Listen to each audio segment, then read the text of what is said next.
Today I'm very honored to represent Asian Novel Bioimaging and Interventional Group, the ANBIIG group, to interview Professor Haruhiro Inoue, who is currently the president of Japanese Gastroenterological Endoscopy Society and also the chairman of the Digestive Disease Center at Showa University Koto Toyosu Hospital in Japan.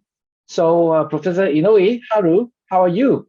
Yeah, how are you? So I'm totally fine, and I hope you too.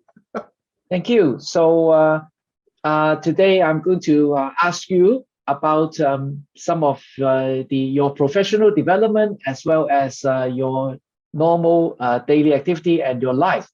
Yeah, it's my honor to join this project. Thank you.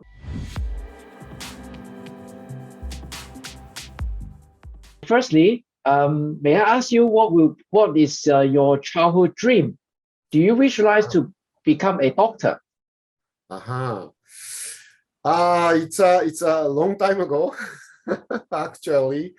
When I was elementary school boy, at the age of 11. So unfortunately, my father died by gastric cancer. So he had a very advanced disease, and unfortunately he died 1 month after surgery. So he receives a total gastrectomy. So before it happened, so I never imagined I will become a doctor. But at the time I visited so many times the university hospital in my town, and then so it's a big impact to me, and I gradually and naturally think to become I will be a doctor. That's a background. I remember you also told me same story when I studied under you. You know, now it's already 11. No, sorry. Almost like, in 2003. So now almost like 18 years ago. Yeah, time flies very fast.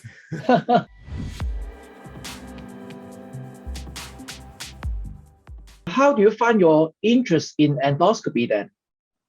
I know you are a surgeon. So the reason why I become an upper GI surgeon is the same story. So because of my father died by the gastric cancer, so I want to do something in the field of gastric cancer surgery. So anyway, so I became a upper GI surgeon. So at the time, so my boss, my mentor was a Professor Mitsuo Endo. He was a very famous esophageal surgeon, and he recommended me. So of course, he taught me everything about the surgery, and also he also liked endoscopy very much. He's one of the good endoscopists of esophagus. So that's the reason why. So I started the endoscopy, and I myself like endoscopy very much. So endoscopic diagnosis is very exciting, and particularly at the time, therapeutic endoscopy is yes. So I'm so much impressed. It's a nice technique.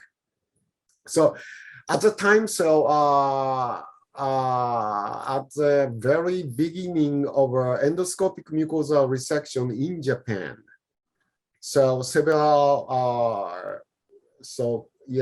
senior doctors started to do the endoscopic mucosal resection, and when I saw their procedures, I'm so impressed. So I'm so moved, actually moved. So then I decided to follow them. That is a story. Wow. And then I remember that you actually came to Hong Kong to demonstrate your pioneer procedure of cap-EMR, right? Yeah. Yes, I also remember very well. That was 1995 or something. So yes, so at that time, I did the first cap-EMR 1993. So at the time, so a conventional EMR technique was a strip-off biopsy and some double snare polypectomy or some other. So, so thinking is easy, but doing is very difficult. So I'm looking for some easier technique. But one day when I read the journal, I found that the Stigman, Dr. Stigman, he's also a surgeon, so he reported the band ligation of the esophageal varices. Yes. So yes, he reported his first clinical results. So when I saw his technique using a banding device, he said at that time, so Stigman and the GAF lava band ligator, it's a commercial name of them. So anyway, so banding, when I saw his technique, I promptly think that we can apply this technique to our EMR. Then I talked to our Dr. Yamamoto. So he visited Dr. Stigman. So I talked to Dr. Manabu Yamamoto. And then, so after getting the Stigman GAF lava band ligator, I'm focusing not to varices, I'm focusing to mucosal resection. And then after some animal study, we proceed to our clinical application of the cap-EMR. Wow, that is really the history of how cap-EMR can be developed. And we also know that you are the first to perform not only the cap-EMR, but also the POEM procedure, POEM with fundoplication, and also many other innovative endoscopic procedure worldwide.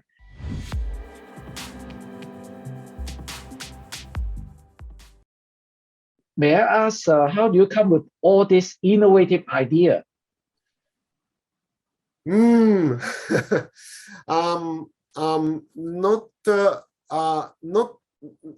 always not intentional. Not intentional. So I just, so when I after graduation, when I start my residency, so at that time I think I'm totally devoting to or do some clinical procedures. So very strong, big concentration to do it very smart fashion. So I'm just thinking. So as a result of it, I just reached some conclusions. So one is a cap-EMR. The other one is a POEM procedure. Yeah, I also, during my time with you, I think you always mentioned that we have to think, and how to improve. I think that is one of your spirit of innovation. Yeah, that's right. That's right. So so everybody thinks the same, but I myself try my best to make some improvement of the I want to say particularly younger doctor, I recommend to start with a therapeutic approach. So diagnostic phase is more complicated, more difficult, so more established than a therapeutic. So in a therapeutic area, so if you find some good thing in your mind, so you can apply it clinically. Of course, nowadays lots of ILB or some document we needed. But anyway, so therapeutic approach is, so I think, the first step.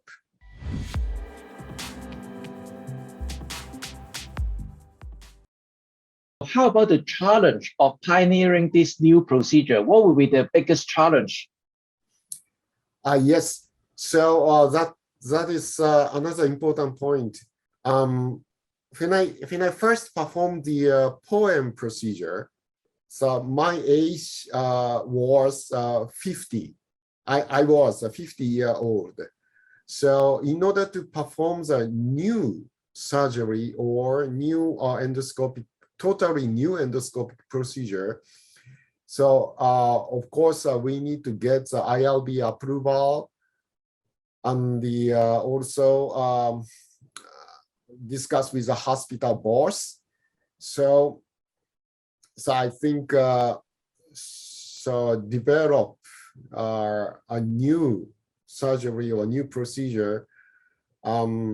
If you are very young, age of 20s, age of 30s, a small improvement is okay, no problem. But if you do something totally new, so at least you have to be a chief of the section. And also, yes, some credit from the hospital, and they also ILB approval we needed. So like that. So yeah, I understand your important point that we need to gather experience good enough, and then to know the both sides, the advantage and also the disadvantage or the risk imposed from the procedure. And then also as a senior and experienced endoscopist and yeah, surgeon, you can manage the complication so that you can overcome in a new procedure, even change in the condition. I yeah, fully that's agree right. with you. Yeah, Yes. and then actually, when I imagine the new procedure, when I think a new procedure, I do repeat my simulation like this. So starting from the insertion of the scope. So first insert the scope, and then the next step is this one, and then the injection. And if we encounter mucosal incision and getting submucosal space, if a perforation happened or mucosal laceration happened, so any step, I think about the complication, and then how to manage the complication. So just repeated the simulation in mind, and then so repeat, and then step forward, and then again think, and then finally I realized myself we can apply this procedure to human. Of course, beforehand we have to do some animal study if necessary, and then but finally, if we decide to apply the procedure to the first case, so of course after getting the ILB approval and the so anytime I do the first procedure, I talk to the patient honestly. So this is the world first case. You are the world first case, but I do several similar experiences to control the disease. Yes, like that. So step by step, I talk a lot with the patient. Good fighter together with the patient to the disease. So we together with the patient feel some synergy, then so we will step ahead. Yeah, I think for our younger endoscopists, this is also important point from Professor Inoue that although we have all this documentation, we have the ILB, we have the listed consent, but very importantly, the patient and the endoscopist need to understand why and how, and then what will be the implication. for a new procedure. I think that is the most important procedure step that we should take.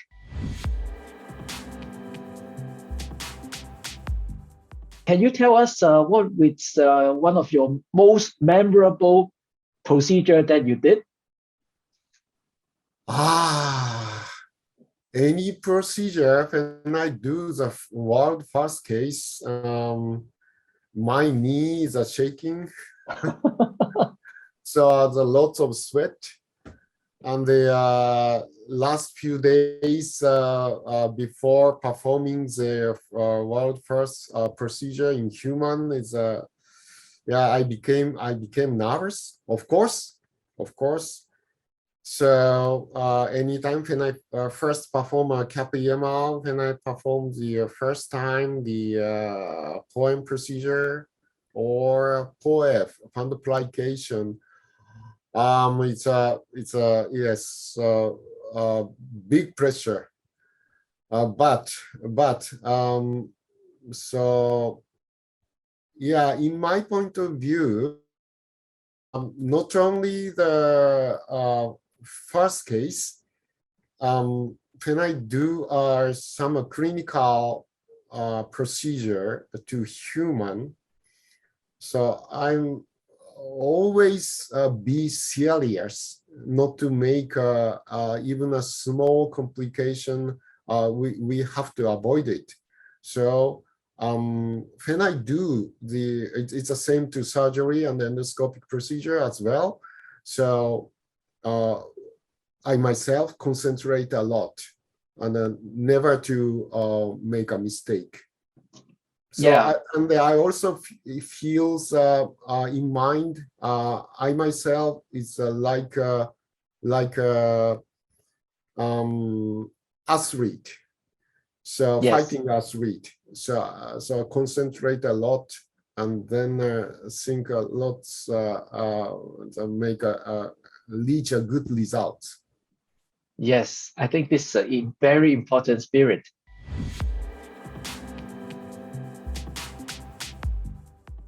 And then I think many people are looking now to you about the next innovative procedure. So how do you advise us, or what we see the next research direction or the future of endoscopy? Yeah, thank you very much. It's a very nice question to me. So of course, I'm thinking about the one of the my next challenge.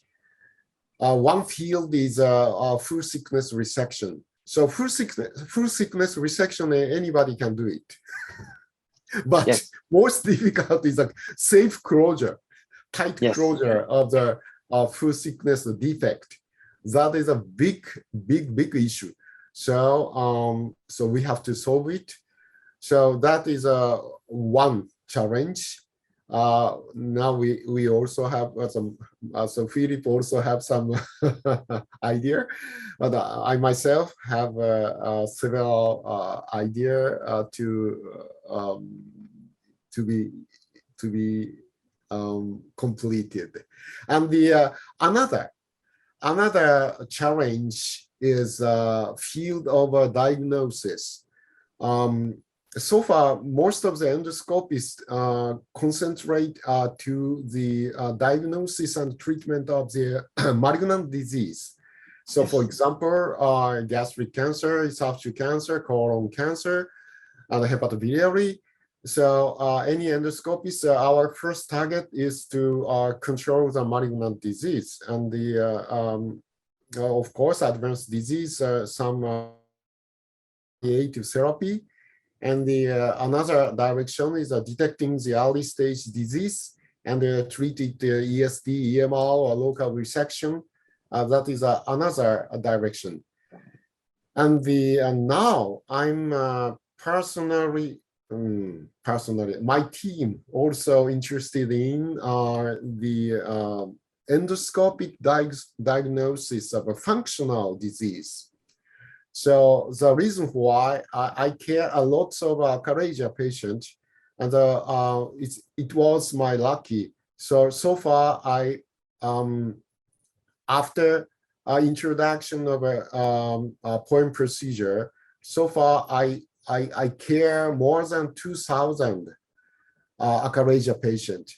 So I have lots of knowledge of the disease of achalasia or related. So now we perform our anti-reflux mucosal ablation. So we have lots of cases of GERD as well. So anyway, so now last 10 years, I myself learned a lot about the functional diagnosis of a functional disease, including 24 pH impedance and the high resolution manometry. Now we are starting to combine the endoscopic findings and also manometric or other study results, combination of it. So we call IPSIS, endoscopic pressure integrated system. Naming is not the matter. But anyway, my big concern is can establish the field over functional endoscopy, I think. So functional endoscopy, I think the endoscopic diagnosis of a functional disease, not only morphology, so we can access to motility over dynamic change of the GI tract movement. We can evaluate endoscopically. That is we call functional endoscopy. That is now I'm challenging it. Thank you, Haru, for this wonderful idea. I believe also that, of course, they are always focusing about cancer management, but functional disease is, in fact, a big challenge, especially in making the correct diagnosis. A lot of patients are actually not able to, correct changes of direction to guide our therapy. So fully agree with you, and you give us also some light about the future of endoscopy, and I gather it will be much more tremendously applied to treatment of patients.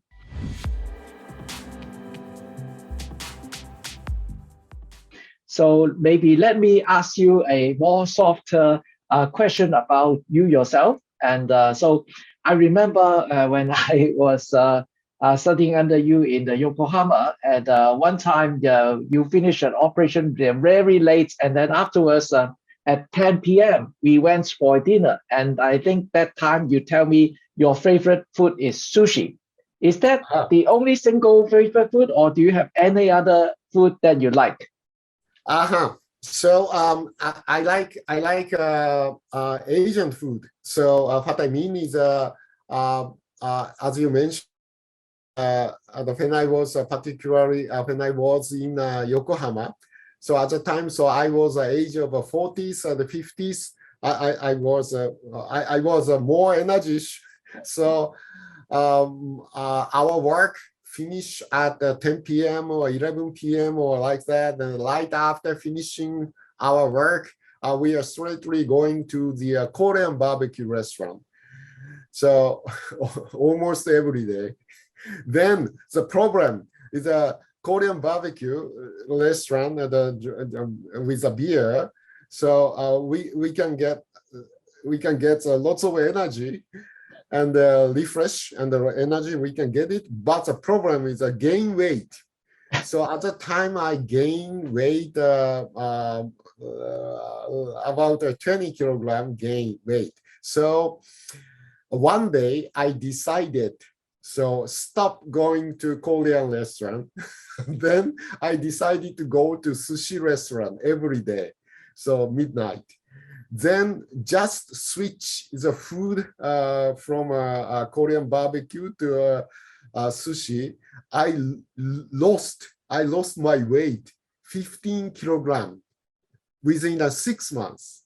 It's a good dietary change. So, but now myself eat anything. So sometimes Korean barbecue, sometimes sushi restaurant, and of course I like Chinese food. So in Japan, the Chinese foods are, it's a little bit arranged the Japanese style. I think it's better to comment. We need a comment from original Chinese master. but Japanese ramen or some other Japanese food is casual food is also also derived from the Chinese cuisine. So now I try to eat day by day, so change it. So one day Chinese, one day Korean, one day French, one day Italian, and Yeah, like thank that. you. Thank you, Haru. You're not only giving us hints about GI endoscopy, but also food that is related also to gastroenterology as well. So I think this question is totally related to this interview.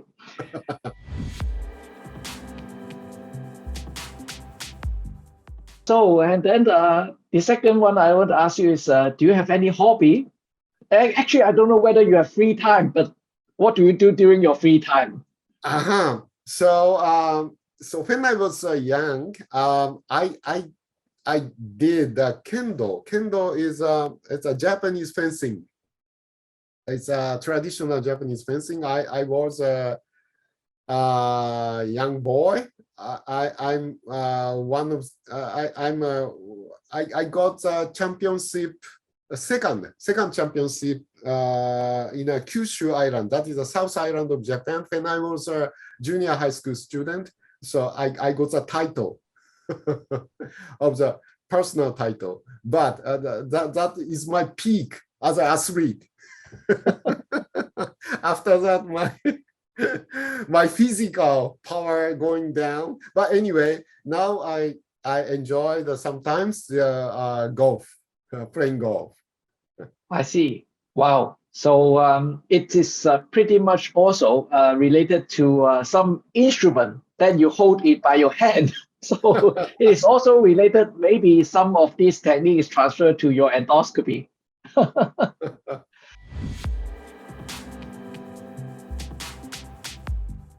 My last question to ask is, what will be your message that you would like to pass to our new generation of endoscopy, the younger one?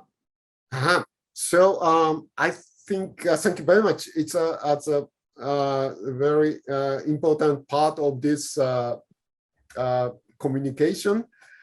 And I recommend the young doctor now young doctor after getting the license, and you need a board to care the patient safely. Anyway, so after getting board, so please start. I think so small improvement of the therapeutic procedure.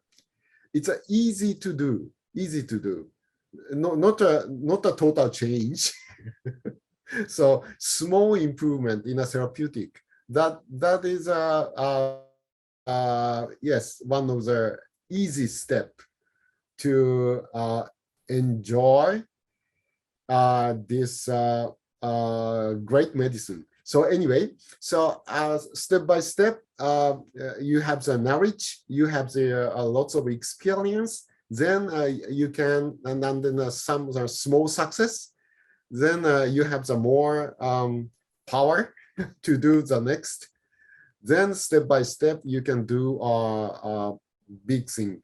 So, and then my recommendation is to when you do, for example, even now myself, when I perform a screening endoscopy for the patient, I'm totally serious. I'm not it's a thought and watching and thinking. So yes, so such kind of a mind of athlete make you great success, lead you to a great success, I think, I hope. Yes, thank you, Haru. I think very important that we are always concentrating on some skill acquirement and training, and also knowledge from the book. But you mentioned about one of the important training, which is the mind. Sometimes we focus only on the skill and maybe practice, but like any kind of sports, we can acquire the skill. But the next level of how to play a much better or independently play as a player is to acquire the mindset, how to accommodate yourself to different and always concentrate in helping our patients. So I think this is a very, very important message to our young endoscopists. Philip, you mentioned a very important point. So helping the patient, that most important point. So when I have some controversial discussion, I always simply think. So the which has the patient benefit first. So patient benefit is the most important. So when I think about the care this patient by surgery or care this patient by endoscopically, or what kind of a procedure we do, so make a decision. The most important is the patient benefit. Yes, and also from what you have developed and innovate new procedure, I think all this concentration is about the better care for the patient. That's right. Thank you so much. Totally agree. Yeah, thank you so much, Professor Inoue, today for a very enlightening interview. I think it will benefit a lot for both us and also the next generation endoscopy. Thank you so much.